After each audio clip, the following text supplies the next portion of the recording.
Saudara-saudari, Injil kita pada hari ini diambil dari Injil Markus bab 12 ayat 1 sampai 12. Pada suatu hari Yesus berbicara kepada imam-imam kepala, ahli-ahli Taurat dan kaum tua-tua dengan perumpamaan, katanya, adalah seorang membuka kebun anggur dan membuat pagar sekelilingnya. Ia menggali lubang tempat memeras anggur dan mendirikan menara jaga. Kemudian disewakannya kebun anggur itu kepada penggarap-penggarap. Lalu ia berangkat ke negeri lain. Ketika sudah tiba musim panen, ia mengutus seorang hamba kepada penggarap-penggarap itu untuk menerima sebagian dari hasil kebun. Tetapi hamba itu ditangkap dan dipukuli oleh para penggarap, lalu disuruh pergi dengan tangan hampa. Kemudian pemilik kebun anggur itu menyuruh pula seorang hamba lain kepada mereka. Orang itu mereka pukuli sampai luka kepalanya dan sangat mereka permalukan. Lalu pemilik itu menyuruh seorang hamba lain lagi dan orang itu mereka bunuh. Dan banyak lagi yang lain, ada yang mereka pukul dan ada yang mereka bunuh. Kini tinggal satu orang, yakni putranya yang terkasih. Dialah yang akhirnya diutus kepada mereka, sebab pikirnya, putraku pasti akan mereka segani. Tetapi penggarap-penggarap itu berkata seorang kepada yang lain, dia itulah ahli waris, mari kita bunuh dia, maka warisan ini menjadi milik kita. Mereka menangkap dan membunuh dia, lalu melemparkannya keluar kebun anggur itu. Sekarang, apa yang akan dilakukan oleh pemilik kebun anggur itu?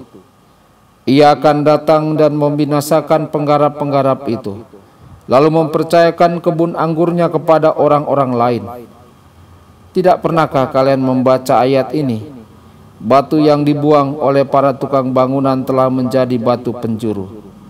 Itulah tindakan Tuhan, suatu hal yang ajaib dalam pandangan kita.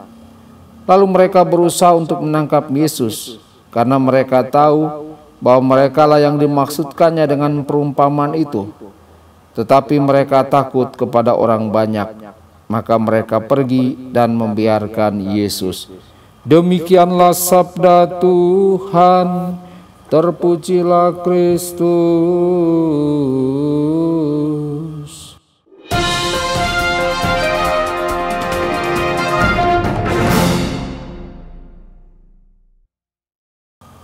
Saudara dan saudari terkasih dimanapun Anda berada, jumpa lagi dengan saya Romo Tedens dalam saluran Warta Kabar Sukacita. Semoga Anda semua dimanapun berada senantiasa dalam keadaan sehat dan bahagia. Janganlah membunuh demi kekuasaan. Saudara-saudari, perintah ini dipercayakan kepada kita. Hidup adalah kebun anggur yang dirancang Tuhan untuk kita dan dipercayakan kepada kita agar kita menghasilkan buah.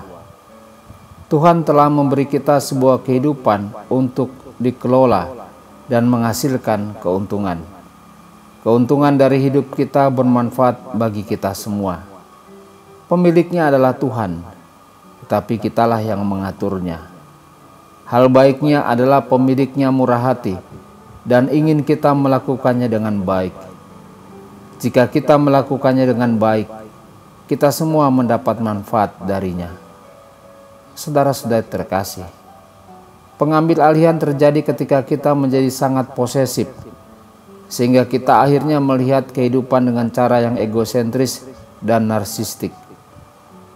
Hal itu membuat buah dari kebun anggur hidup kita dihinggapi hama. Serangga seperti nyamuk keegoisan menggigit dan mengobarkan, atau cacing kesombongan akhirnya menyeret kita jatuh. Lagi pula ketika kita berpikir hidup ini adalah milik kita sendiri dan itu hanya untuk kita dan semuanya berakhir pada kita, maka hal itu tidak akan berhasil karena kita sudah dikuasai oleh kejahatan. Tuhan melakukan pekerjaan besar di dalam diri kita dan bersama kita. Kita dipanggil untuk memberikan hasil yang bagus untuk semua orang. Dengan hidup kita, kita membantu sesama kita untuk tumbuh dan buah kita memperkuat orang lain. Buah yang bisa kita hasilkan dengan hati akan menjadi indah, memuaskan, dan lezat. Saudara-saudari, Tuhan mempercayai kita. Tuhan Yesus memberkati dan menyertai Anda semua.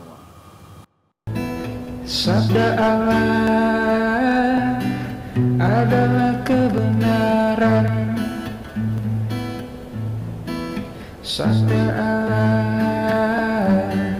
adalah kehidupan.